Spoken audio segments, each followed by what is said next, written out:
It is a long night. You got me working overtime out here. Overtime. Hey, Rob, it's Mike and Steve from the Mike Time Steve Show. How's it going? Hey, very well. Glad to hear from you guys. Huge fan, Rob. Huge fan. Been chewing your stuff for years. First off, happy birthday. Yeah, pretty crazy. Thank you.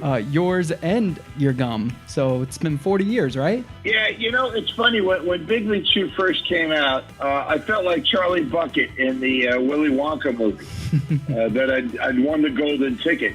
And now that I'm 70, I'm feeling like Mr. Wonka. So it's kind of earth-shaking for me. But I'm a very lucky left-hander, and yeah, Big League Chew was 40 years old. So I hear that you actually did get to the Hall of Fame, and it wasn't from pitching. It was actually for the gum. Well, yeah, my arm didn't get me there. I had, one good year at Cornell and about 12 good years overseas. I had a whole lot of fun. When I came to play for the Portland Mavericks, the single-A team, independent team, I couldn't get anybody out.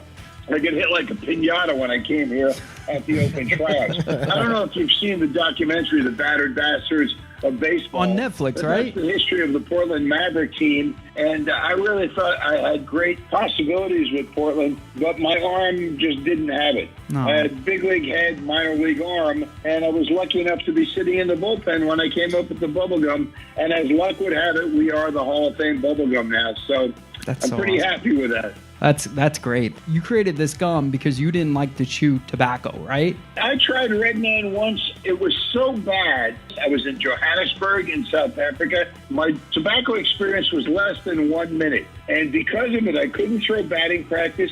It really made me violently ill. Oh my and God. Fast forward to the summer of 77, when we had teammates in Portland who were chewing the same stuff. And Jim Bouton, the former Yankee who became my business partner in Big League Chew, was a Portland Maverick teammate of mine. Wow. He said, Rob, did you ever try chewing tobacco? I said, once, less than a minute. It was terrible. And Jim said I had the same experience. It was maybe an inning later when I said, I've had this idea for some time to shred bubblegum so we could look cool, but we wouldn't make ourselves ill. Yeah. And Jim's eyes got as big as baseballs. He said, Rob, I love that idea. I could sell that idea. The most recent stats I saw was in the middle 80s, there were 55 million pounds of Red Man style tobacco was consumed in America. And last year, it was less than 18 million. That's so awesome. It's dropped by 2/3. I like to think that Big League Chew has had an impact. I just sent an order out today to the San Francisco Giants for spring training.